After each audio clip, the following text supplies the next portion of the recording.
Bienvenido a la Bienvenidos. presentación del caso.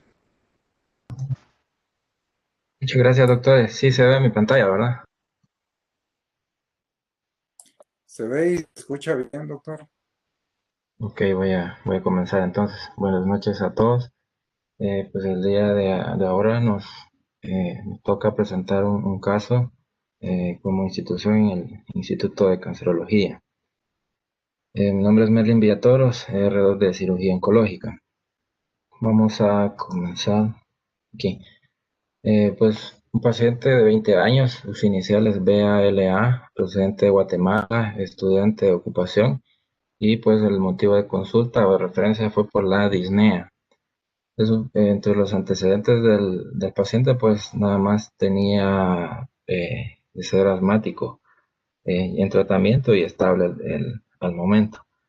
No tenía antecedentes quirúrgicos, no tenía otros antecedentes médicos, no tenía antecedentes familiares, personales de CA, no tabaquista, no pielista, ¿verdad?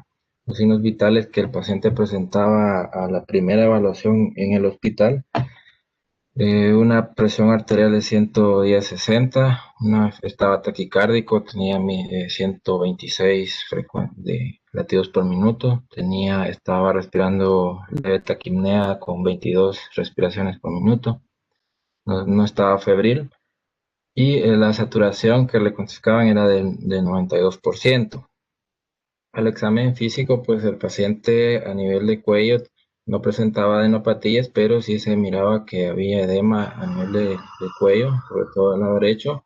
Había circulación colateral y había ingurgitación yugular. A nivel de tórax, pues también había circulación venosa colateral. Había en la respiración uso de músculos accesorios. Y pues los campos pulmonares, a pesar de eso, estaban ventilados sin ruidos patológicos agregados.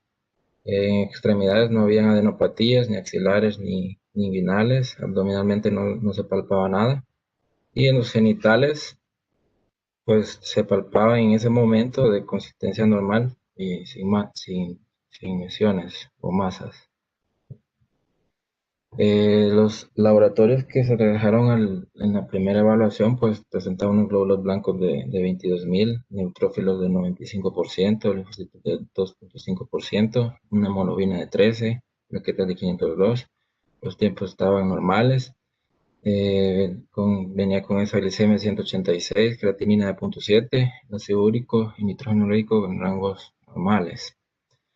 Entonces el paciente traía esta tomografía. Presentaba esta lesión a nivel de mediastino anterior, era lobulada, bien definida, lo que desplazaba los vasos ligeramente hacia la izquierda. Presentaba también áreas vascularizadas al medio de contraste, y también presentaba áreas de fibrosis y necrosis también. Esta era la tomografía abdominal. En hígado no había nada, en estómago, vaso, páncreas estaba normal, en retroperitoneo no había lesiones, riñones normal, los cortes pélvicos tampoco había anormalidades. Entonces se le dejaron marcadores tumorales, entre los cuales pues la alfa-fetoproteína es la que llamó la atención, con un valor de 2000, mayor de 2000 lo ponía el laboratorio.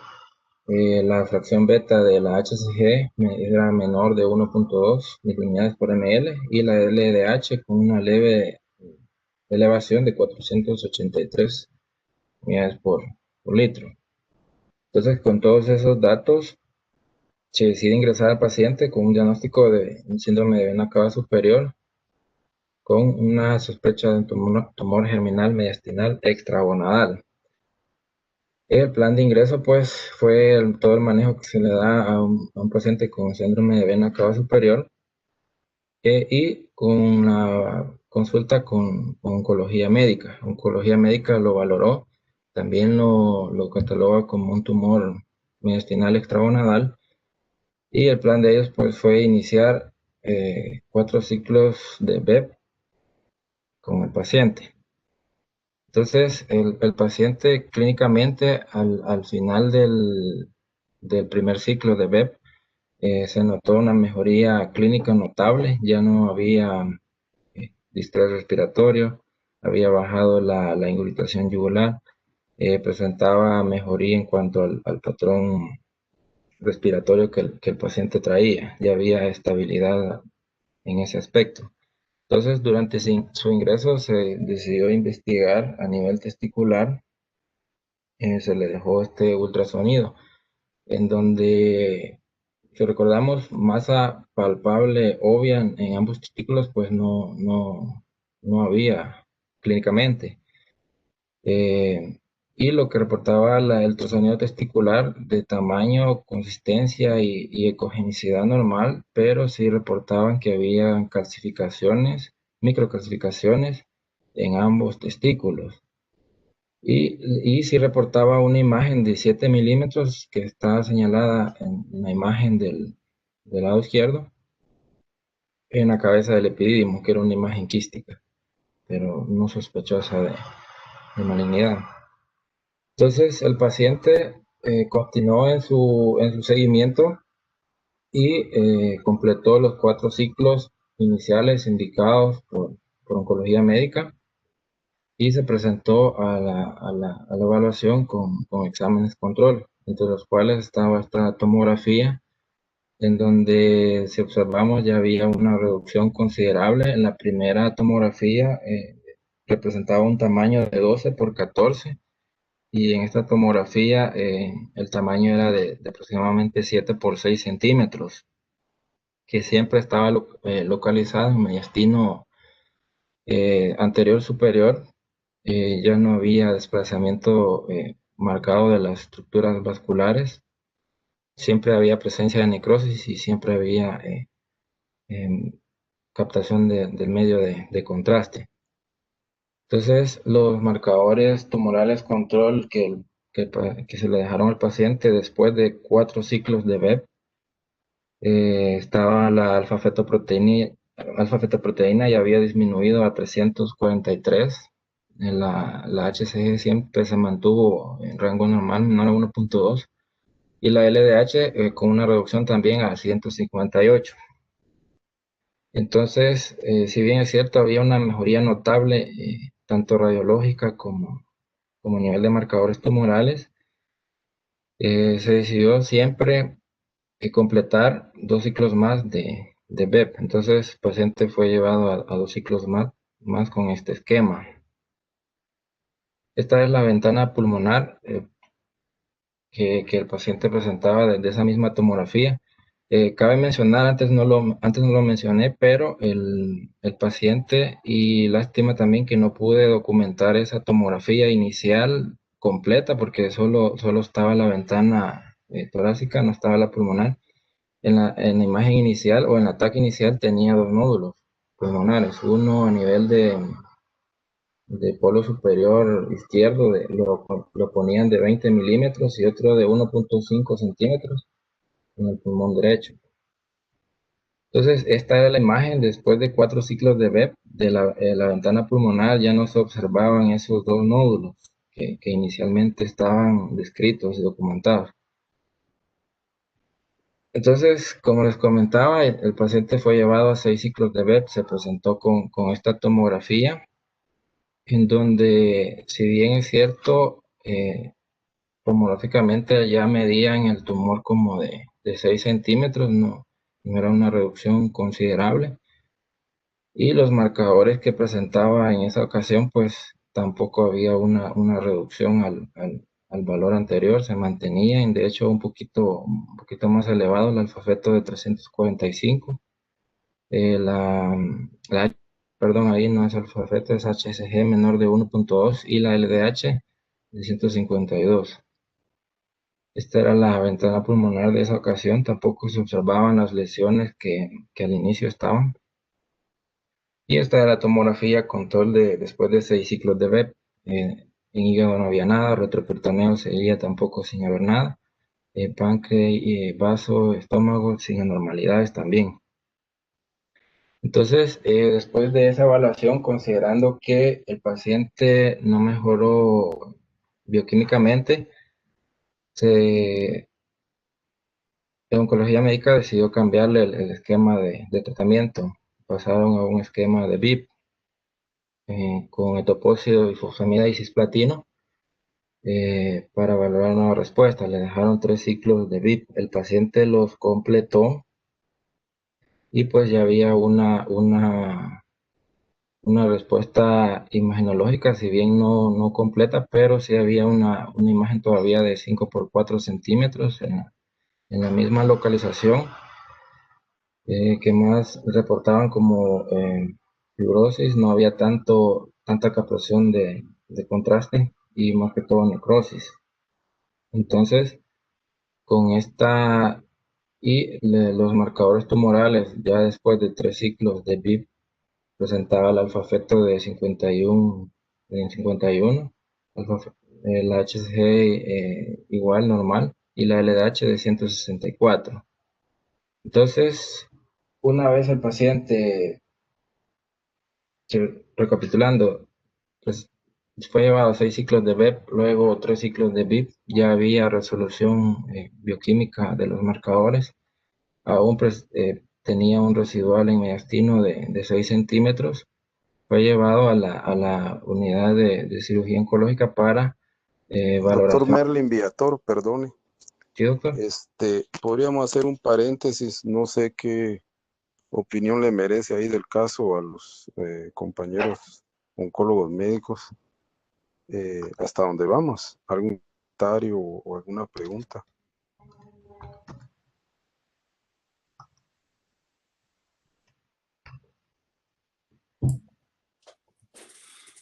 Y tal vez la observación que yo le haría es que eh, realmente uno está acostumbrado a dar 4 ciclos de BEP y después valorar la respuesta.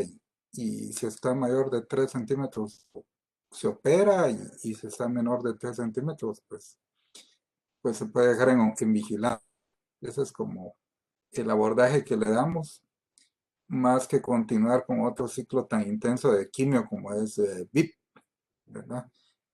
Porque regularmente el patrón que uno espera es que puede reducir o permanecer estable, pero no se va a quitar, y al final sí es importante el control local quirúrgico, y si sale tumor activo, pues prácticamente le tendría uno que consolidar con radioterapia o más quimio, dependiendo de lo que uno se encuentre en el resultado de hacer un teratoma, necrosis o tumor viable, ¿verdad? Ese es más o menos el abordaje.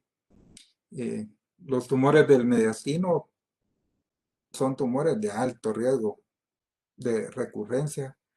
Cuando uno los compara con los tumores germinales testiculares, tienen un pronóstico peor. Y entonces han habido otro tipo de abordajes, eh, que consiste prácticamente en un trasplante autólogo de médula ósea, pero me imagino que el doctor lo va a hablar.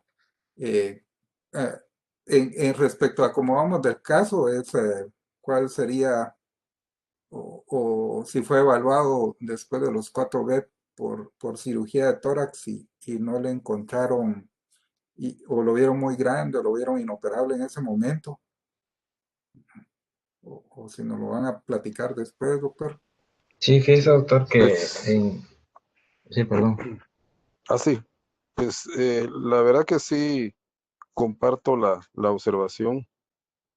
Sin embargo, pues no fue valorado por nosotros en cirugía después de haber completado los 4 ciclos. De alguna manera, pues fue decisión en oncología médica lo que pasó, ¿verdad? Entonces, sin embargo, no sé, a pesar de, tal vez ellos justificaron eso, pienso yo, en que el marcador pues persistía, que había bajado bastante, pues aún persistía, aún, eh, relativamente alto, pues, ¿verdad? Sí, a veces de 4 a 6 ciclos se puede aceptar, ¿verdad? Mientras se prepara lo de la cirugía, pero son ciclos de quimioterapia bien intensos, ¿verdad? El BEP de por sí tiene que llevar factores de maduración y el VIP casi siempre se ha hospitalizado y son tratamientos neutropénicos y con mucha toxicidad.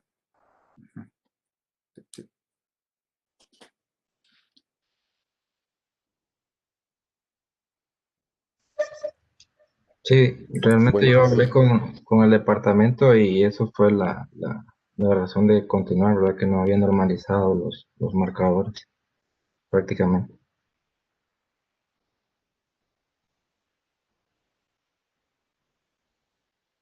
bueno, gracias ahí por los comentarios. Continuemos entonces, doctor Merlin. Bueno, entonces el paciente fue presentado posterior a todos los ciclos de quimioterapia que antes mencionamos y pues evaluamos ahí en la unidad. Todavía el residual a nivel de mediastino en más o menos 6 centímetros. Y junto con cirugía de tórax, pues se decide llevar al paciente a sala de operaciones para hacer resección tumoral mediante una esternotomía media. Entonces ahí entraba el debate de qué hacer con los testículos, ¿verdad? Si recordamos, habían microcalcificaciones bilaterales en ambos y reportaba una lesión a nivel del testículo izquierdo.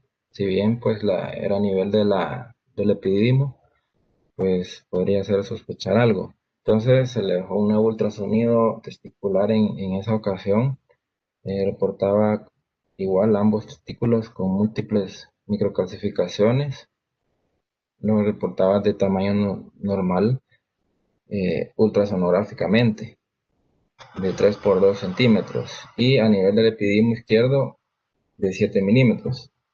Menciono ultrasonográficamente porque clínicamente el paciente del testículo derecho se palpaba atrófico, quizás de un 1.5 por 1.5 centímetros, y a nivel del testículo izquierdo se palpaba una pequeña lesión a nivel del polo superior.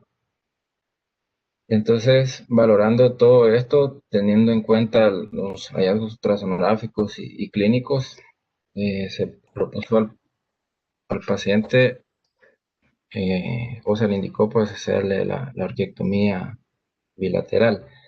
Esto fue bastante considerado con el paciente, pues por la edad, era bastante traumático recibir esa noticia. Cabe mencionar también que el paciente pues fue a una valoración para valorar su fertilidad, porque él deseaba conservar su esperma, entonces fue a hacerse el conteo, su valoración y lastimosamente pues ya no había actividad, el conteo estaba en cero. Entonces el paciente acepta el procedimiento quirúrgico. Fue realizado en septiembre de este año y pues se entró a nivel de esternotomía media encontrando un tumor de más o menos 8 por 8 centímetros que era bilobulado. Estaba localizado sobre la aorta ascendente y de la aorta ascendente hacia abajo, que se extendía hasta la pleura del lado derecho y la invadía, pero sin infiltrar el parénquima pulmonar. También pues el tumor estaba bastante rodeado de abundante fibrosis que lo adhería mucho a las estructuras vecinas, sin embargo, pues con un adecuado plano de resección. También durante la resección se encontró una adenopatía que estaba más arriba, en el estino superior más que todo, que se envió a estudio. Entonces, en el mismo acto quirúrgico se le realizó al paciente la orquiectomía radical vía inguinal y por los testículos derechos, tanto derecho como izquierdo, estaban atróficos sin masas evidentes. Ambos cordones espermáticos también estaban sin anormalidades. Entonces, la cirugía que se le realizó al paciente en esa ocasión, esternotomía media más resección del tumor mediastinal, más una colocación de un drenaje mediastinal con Jackson Pratt. Se le colocó un tubo de tórax del lado derecho por haber hecho resección parcial de la pleura también para lograr extraer el tumor completo. Y la orquiectomía bilateral radical por vía inguinal, ¿verdad? Entonces, estas son imágenes de la cirugía. La incisión vía esternotomía.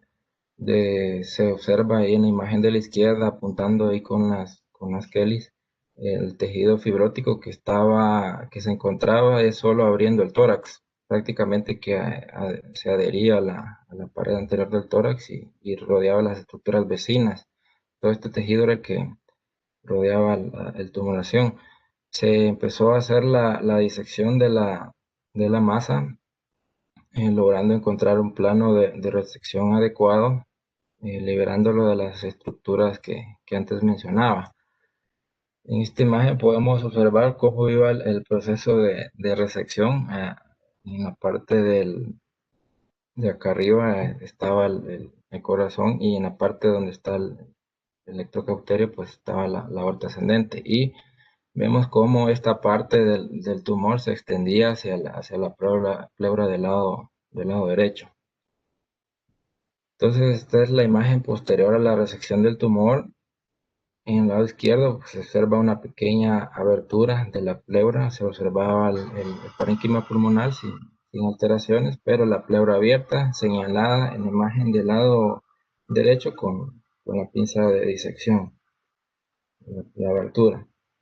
Entonces se le hizo la resección completa, se cerró el área de la pleura, se le colocó el drenaje, pues, y se hizo el cierre de la incisión. Acá en la imagen del lado izquierdo vemos el tumor bilobulado, consistencia sólida totalmente, de más o menos 8 a 9 centímetros, más o menos el tamaño de la lesión resecada. Entonces el paciente tuvo una evolución favorable. Del intensivo salió aproximadamente a las 48 horas postoperatorio. Tuvo una adecuada evolución en servicio. Se retiró el tubo intercostal hasta los 8 días porque estuvo con un alto drenaje durante todos esos días. Cuando bajó el drenaje a 150 a 100 ml diarios, pues se hizo el retiro y se egresó 9 días post cirugía al paciente con un adecuado estado general. Entonces, ¿qué reportó a la patología final? Reporta pues que la resección del tumor de mediastino anterior, habían dos focos. Los dos eran de 0.4 por 0.3 centímetros, y lo reportaba como una neoplasia pobremente diferenciada esos dos focos. El resto de la muestra solo había necrosis y fibrosis. Hablando con el patólogo, el departamento de patología, pues eh, lo reportaron así porque no cumplía criterios claros para determinar si se presenta, pues si era una neoplasia seminomatosa o no seminomatosa. Si bien es cierto, sí habían hallazgos o rasgos que podría impresionar, mencionaban ellos, ser una neoplasia de senos endodérmicos, pero sugería hacer inmunohistoquímica para afinar o confirmar el diagnóstico. La inmunohistoquímica todavía está pendiente que el paciente la tramite. Entonces, los testículos en ambos no se encontraron anormalidades histológicas, solo las microcalcificaciones que ya sabíamos, y pues sin ambos cordones espermáticos también sin neoplasia, ninguno de los dos testículos. Y si recuerdan el ganglio que se encontró en el intestino superior, pues no reportaba nada, solo fibrosis e hiperplasia. Entonces, el paciente posterior a la cirugía se le dejó la tomografía control, observando pues que había ausencia de lesión, solamente cambios postquirúrgicos encontrados, no continuando como una resección completa de la lesión. En esta imagen pues encontramos este hallazgo. Entonces el paciente hizo un derrame post-op, Más o menos de un 25%, no habían lesiones intraparenquimatosas. En la imagen de la izquierda observamos el derrame pleural visto en la tomografía de más o menos 20-25%, que se le dio manejo conservador. Entonces, con el manejo en la rayos X de la derecha podemos observar que ya había resolución eh, casi completa del derrame, aproximadamente un 5% que presentaba. Entonces, esta es una imagen con permiso del paciente sobre cómo fue el resultado final del abordaje quirúrgico realizado. No sé si tienen algún comentario al momento.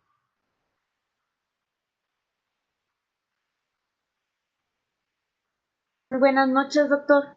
Le habla Karina Archila, R1 de Oncología.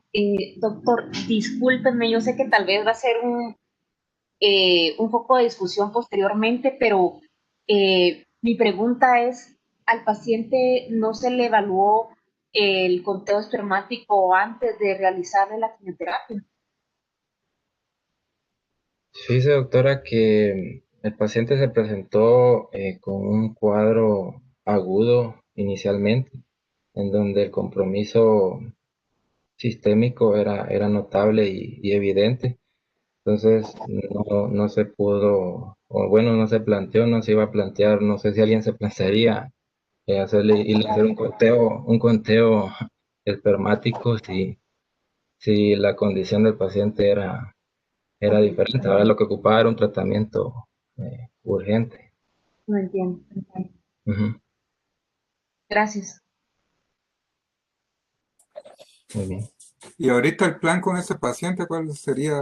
¿Ahí lo van a dejar o lo van a consolidar con más quimio o con radio? Fíjese, doctor, que platiqué con el departamento de oncología médica y pues ahorita hubo una resección completa y como ya había recibido pues bastantes los ciclos que ya mencionamos, va a ser el manejo por ellos. Ahorita es observación, es control, seguimiento.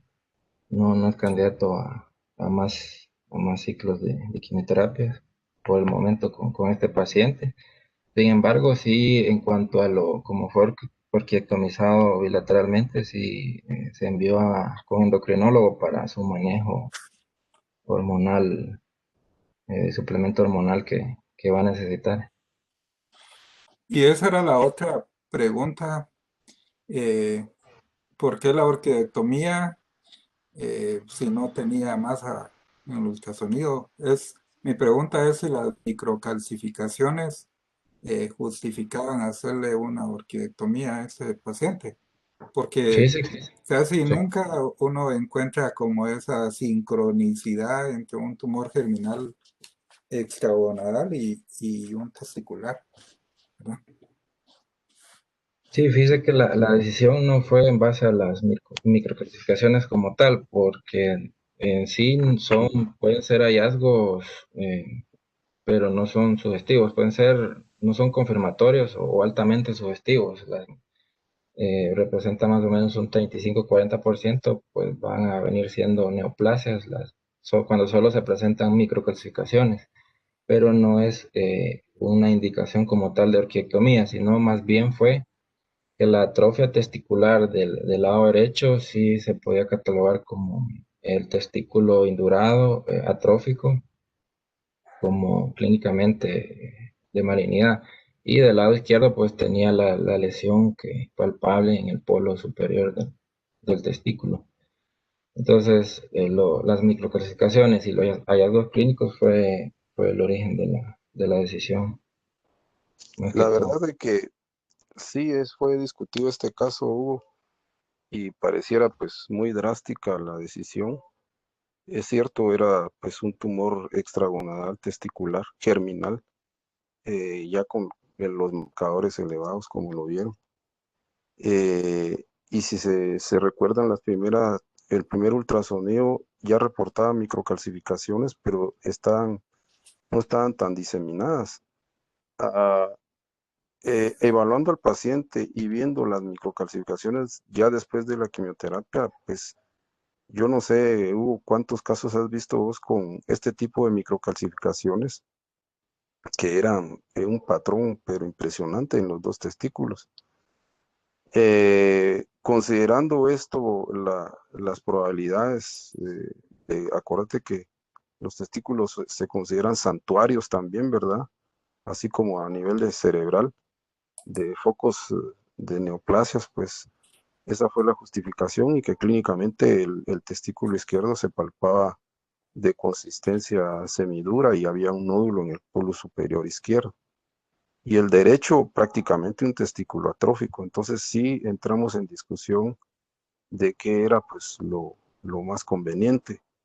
La justificación pues fue esa y considerando que pues los testículos se pueden tratar de, de siempre no olvidar que son santuarios, ¿verdad? Eso es uno y con las microcalcificaciones pues está reportado que pueden haber carcinomas in situ localizados.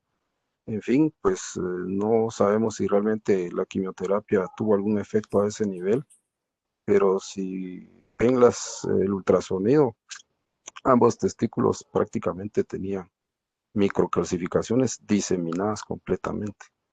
Eh, y si bien es cierto la pregunta de la doctora, pues eso es una situación importante que uno debe tomar en cuenta antes de iniciar un tratamiento de esta naturaleza, sobre todo con quimioterapia, en los pacientes jóvenes y que pues prácticamente no han tenido hijos. Pues es una consideración que no debemos de olvidar, eso es para todos los residentes.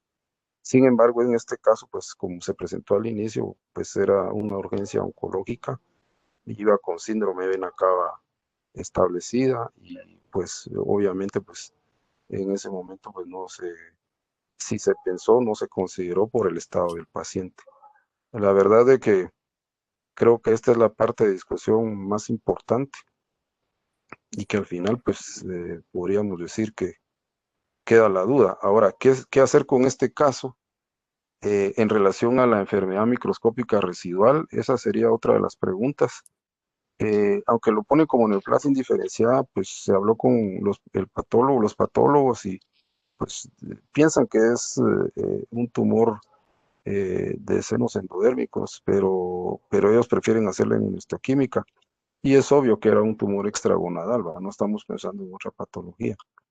Esperaremos el resultado y no sé, pregunto si eso sale positivo, ¿valdrá la pena dejarlo en observación o agregar, pues, para consolidar más quimioterapia?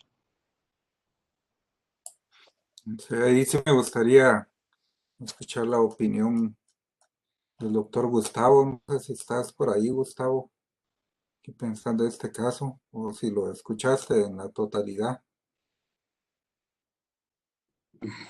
Vos tenés mucha Sí, experiencia en esto. buenas noches para todos, buenas noches Hugo.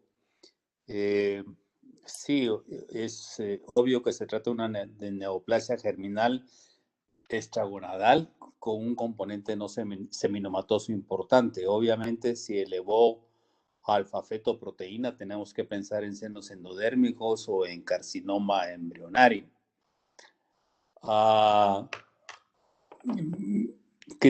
O sea, viendo el caso, si el paciente se le quitó el tumor residual, yo lo que haría sería hacer un control de marcadores tumorales 15 días. Después de la resección, sabemos que la sobrevida media de la fracción beta es de 24 horas, la alfa-feto es de 7 días, que era lo que tenía elevado este paciente. Yo le haría una cuantificación de marcadores tumorales. Si los marcadores tumorales, la alfa-feto, a las 2 semanas después de la cirugía son negativos, como que me obligaría a pensar que el tumor fue resecado. Me obligaría a pensar eso y lo dejaría única y exclusivamente en observación. La quimioterapia logró su objetivo, disminuyó el tamaño del tumor y la cirugía también logró su objetivo, que era limpiar el resto. Marcadores tumorales negativos lo dejo en observación, Hugo. Y para aprovechar, Gustavo, ¿qué opinas de la orquidectomía de este paciente? ¿No se la Ah, hubiera- em, yo, per- mi personal punto de vista, yo no la, yo no la hubiera hecho. Aunque tenemos un espermograma que, según entendí, el espermograma fue reportado como negativo, o sea, tenía mala cantidad de espermatozoides y mala calidad en cuanto a movilidad de espermatozoides. eh, y personalmente yo no lo hubiera hecho. Si me hubiera centrado únicamente a nivel de mediastino, y si lo consideraría como una neoplasia germinal extragonadal no seminomatosa. Sí, porque yo estaba pensando que eh, después de 6 ciclos de BEP y 3 BIP, pues ahí lo raro, lo extraordinario hubiera sido que tuviera algún espermatozoide vivo todavía después de esa intensidad de quimioterapia, ¿verdad? Sí, Esa parte del espermograma. Y también me gustaría preguntarle al doctor Palacios, la doctora Mariluna y el doctor Lengua, ¿qué opinan de consolidar con radioterapia a este paciente, aunque le hayan hecho una resección completa? No sé quién se Sí, anima. buenas noches. No sé si me Ah, doctor. escuchan. Sí, lo escuchamos. Sí, en cuanto a su pregunta, doctor, en realidad los tumores germinales extragonadales como este, antes se trataban con radioterapia. En la actualidad, la elección o la primera línea es quimioterapia por el mejor resultado, especialmente en cuanto a tiempo libre de enfermedad. Por eso no se usa más la radioterapia, sino que es la quimioterapia y la cirugía, como en este caso. De consolidación, yo creería que no tendría ningún beneficio teniendo en cuenta la respuesta que tuvo con la quimio y el tratamiento quirúrgico posterior. Tengo una duda porque me perdí un poco esa información creo que por problema de la comunicación. No sé si este paciente cuando debutó con síndrome de vena cava, fue un síndrome que ponía en riesgo, que tenía compromiso hemodinámico, respiratorio, y si en ese momento no se consideró dar radioterapia o qué tan rápido se espera la respuesta de la quimioterapia en estos escenarios.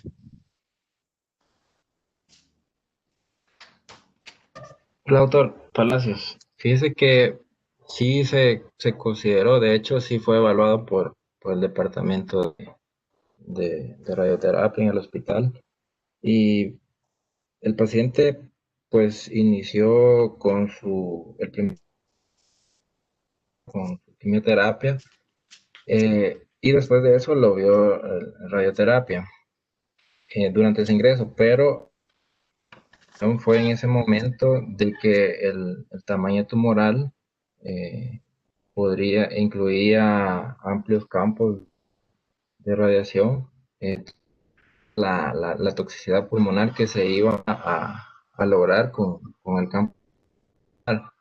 Entonces, eh, Ajá.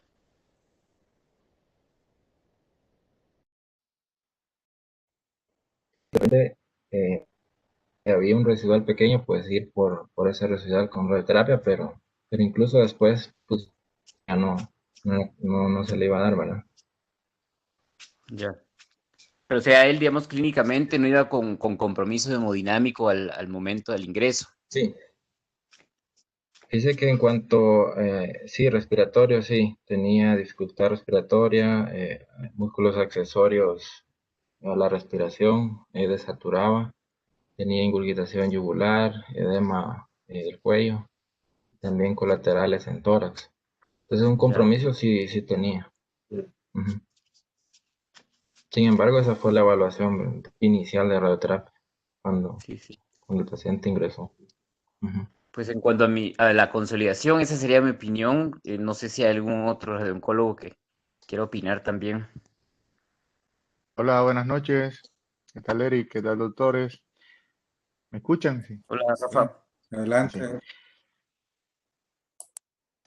No, yo de acuerdo con el doctor Palacios porque ahorita, o sea, consolidar o hacer una radioterapia para prevenir una recurrencia, no, o sea, si no hay enfermedad residual, yo reservaría la radioterapia para una recidiva, la cual pues puede suceder, pero consolidar ahorita no, además sería como bien habían planteado antes los colegas de radioterapia, un campo muy extenso y si tuvo buena respuesta a la quimioterapia, se pudo hacer la cirugía, yo lo observaría también con los marcadores.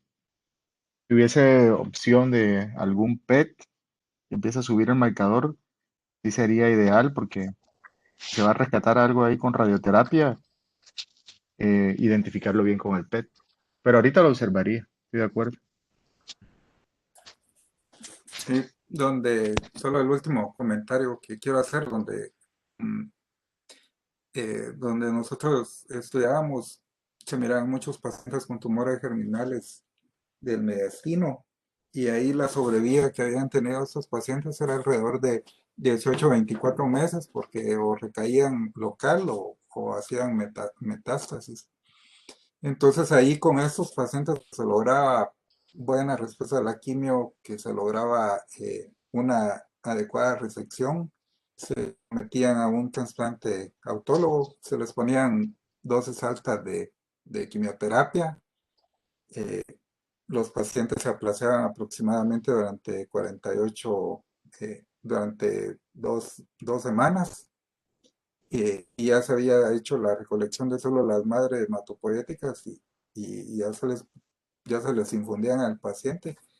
El autotransplante, pues en realidad no es tan complicado como un trasplante halogénico y los resultados realmente casi se van aproximadamente 50 pacientes y había fallecido uno de enfermedad y otro por complicaciones del trasplante, pero llevaban por lo menos 3 años de sobrevida sin evidencia de recaída. Ese era el comentario que quería hacer. Perdón, Bueno, bueno, yo quería que profundizar en lo que dijeron todos los colegas. La ventaja de esta neoplasia es que produce y es altamente sensible y específico el marcador tumoral. El que fue el caso de esta neoplasia que marcó automáticamente.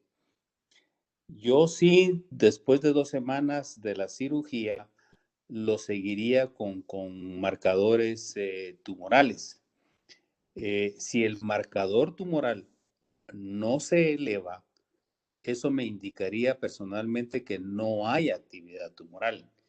Y el uso de radioterapia, si no se eleva el marcador tumoral, yo lo miraría controversial, porque no se elevó el marcador tumoral y además de eso, porque recibió, dijeron 6B, pero seguramente fueron 4 ciclos que recibió bleomicina. O sea, este paciente ya quedó con un daño pulmonar en cierto grado significativo. Entonces, el uso de radioterapia, si el marcador tumoral no se eleva, yo lo postergaría para otro momento.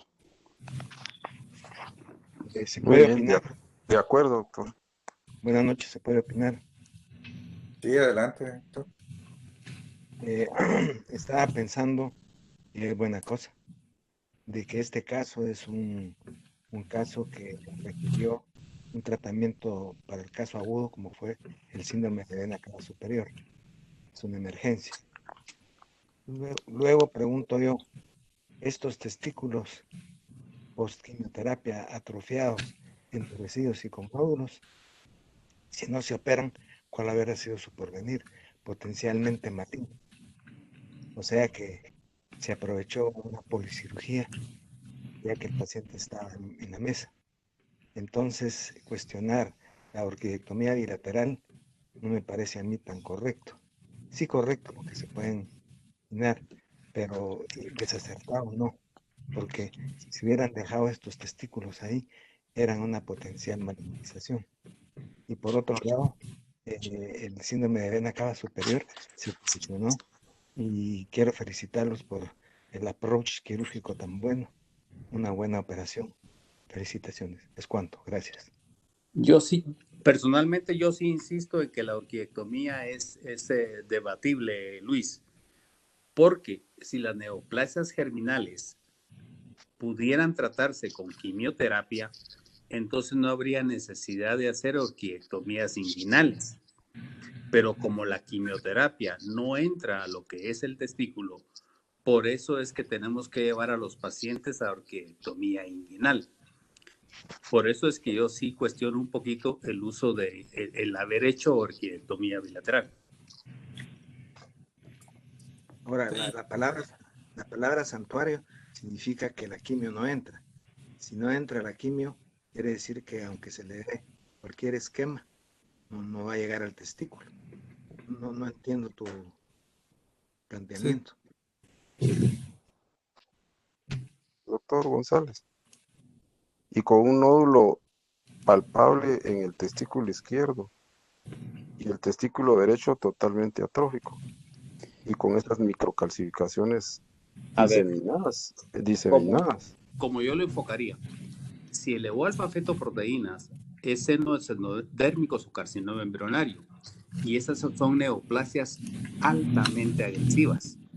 Y clínicamente para mí sería difícil explicar que hubiera una neoplasia testicular sin enfermedad retroperitoneal en un momento determinado o en enfermedad en otras partes del cuerpo, pero por lo menos retroperitoneo.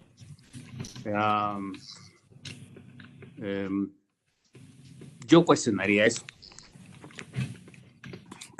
Sí, y sobre todo como estamos en la cuestión con los residentes, tal vez es importante aclarar ese punto. Yo comparto con Gustavo el sentido de que la orquidectomía no se ha de hacer de rutina en una neoplasia hexagonal mediastinal.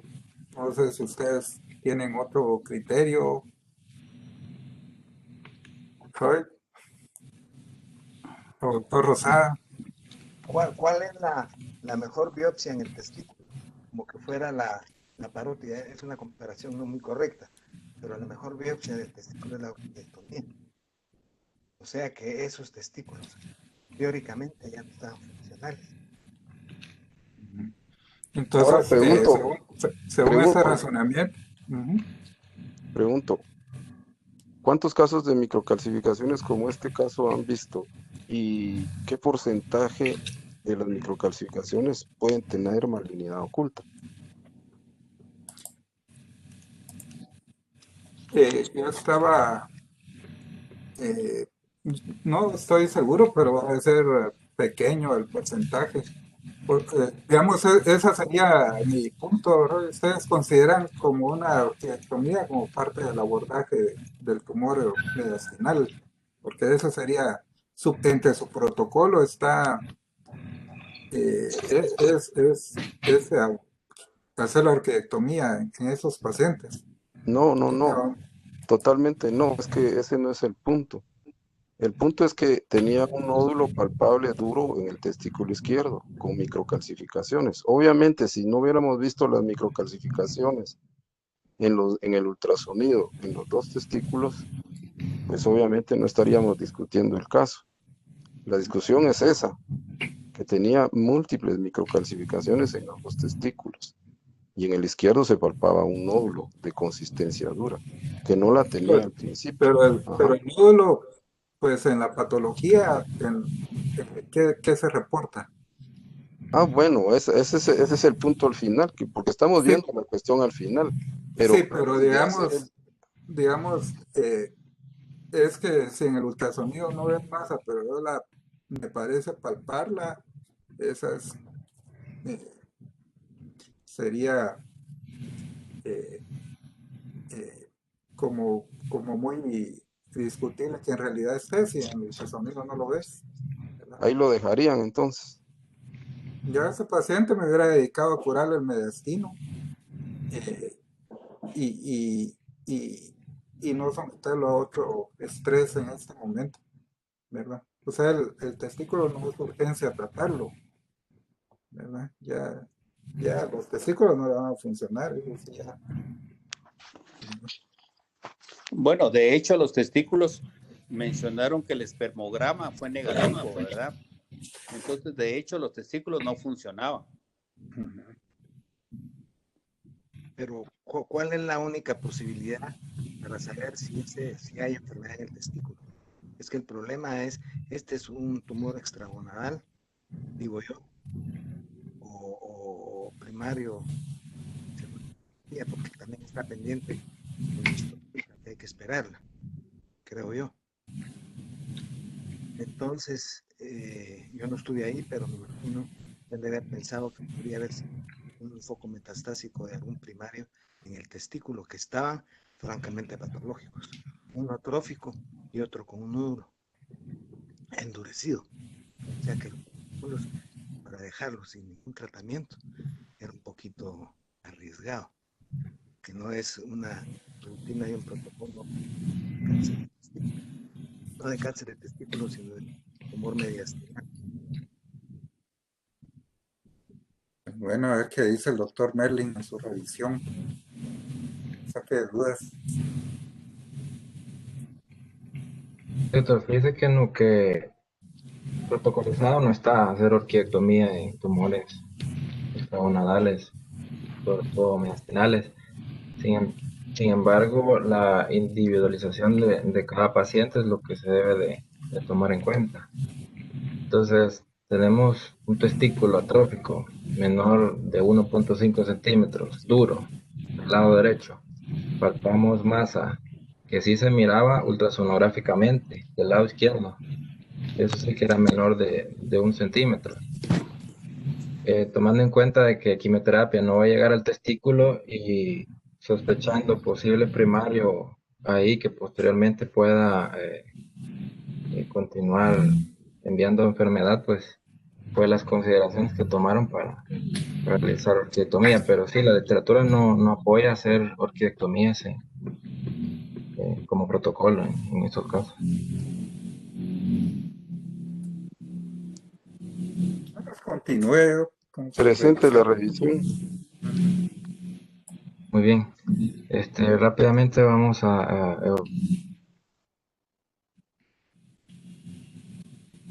pues son casos bastante raros, 2 a 3 casos por cada millón de habitantes, a predominio de hombres. Las edades más frecuentes en las que se presentan entre los 20 a 35 años, sobre todo en razas blancas. En 90% en que se presentan mujeres van a ser teratomas y en hombres pues la mayoría son seminomas. Y en orden de frecuencia pues continúa el segundo, pues los del saco vitelíneo y los tumores mixtos. La etiología pues existen dos ramas o teorías que están una más acertada que la otra. Pues en cuanto al que el origen embrionario en el que las células germinales se detienen erróneamente en la migración en la línea media durante la embriogénesis. Entonces es una de las teorías que está más acertada actualmente. Pero también se describen otras teorías como la de que pueden existir metástasis desarrolladas a partir de un tumor primario gonadal con regresión que inicialmente pues no fue diagnosticado.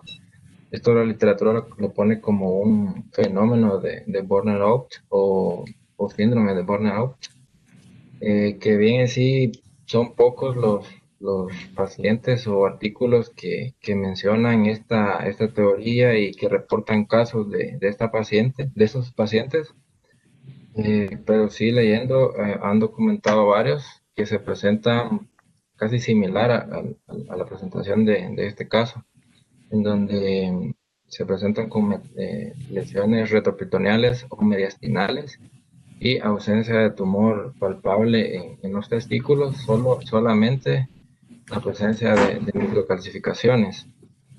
Pero sin embargo, como les repito, no es una teoría altamente fundamentada. De hecho, hay autores que han tratado de refutar esto y no comparten la idea de un tumor que existe una regresión espontánea o milagrosa de las lesiones. Pero es lo que se encuentra en cuanto a la etiología de estas lesiones. Entonces, la localización es más frecuente cuando es en adultos, en la anterior, seguido de retroperitoneo y en tercer lugar el cerebro, sobre todo en la planta pineal y supracelular. En cuanto a niños, pues y adultos jóvenes, la localización más frecuente a nivel sacrococcigea, intracraneal en segundo lugar y posterior es mediastino, cabeza y cuello en tercer lugar.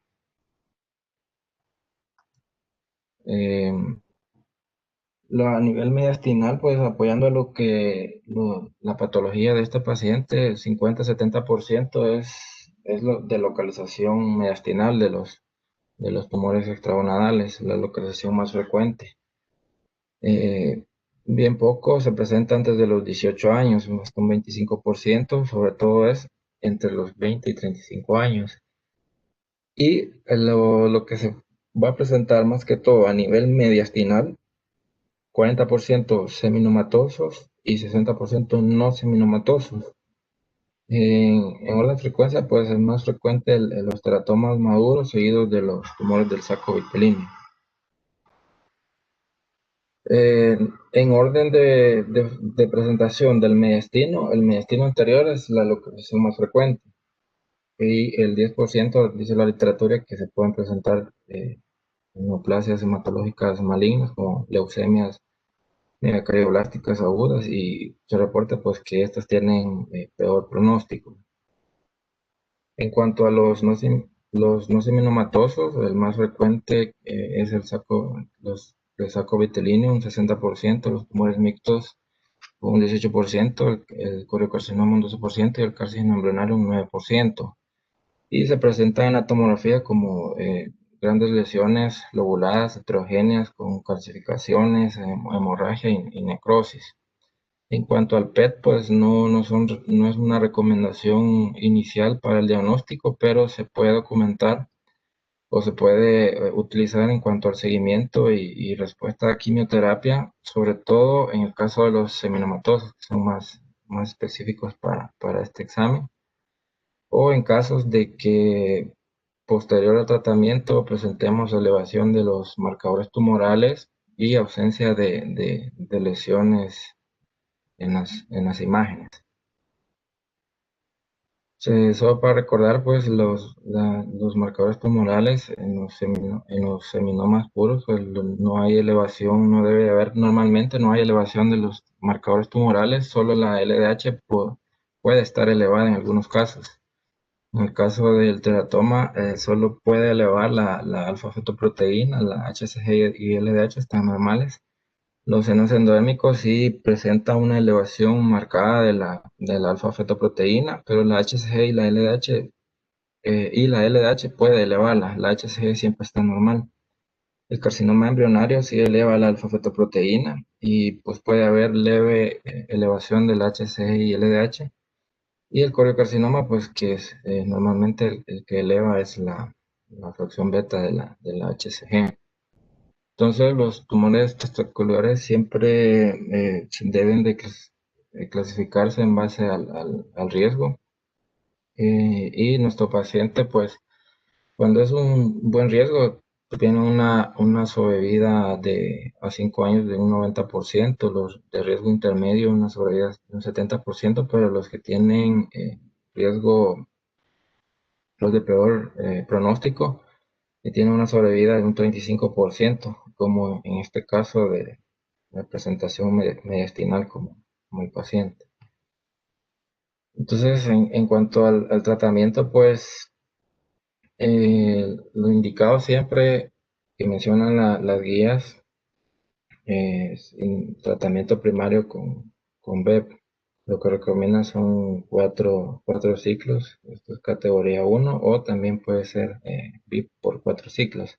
Luego se hace una reevaluación del paciente y se valora la respuesta de los marcadores tumorales y las imágenes.